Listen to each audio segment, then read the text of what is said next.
তুমি আমেরিকা থেকে মনে করো না যে আমেরিকা সব তুমি আমেরিকাকে তো চিনো না, তুমি তো তোমার খোঁজ যে পর্যন্ত নাই সেই পর্যন্ত খোঁজ তার থেকে হাজার করে খোঁজ কিন্তু আমার আছে।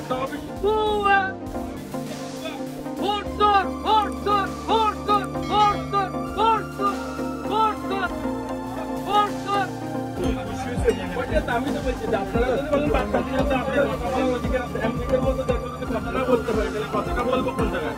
বাংলাদেশে আমরা কথা বলছি, অনেক খুশি, অনেক খুশি, আমি খুশি যে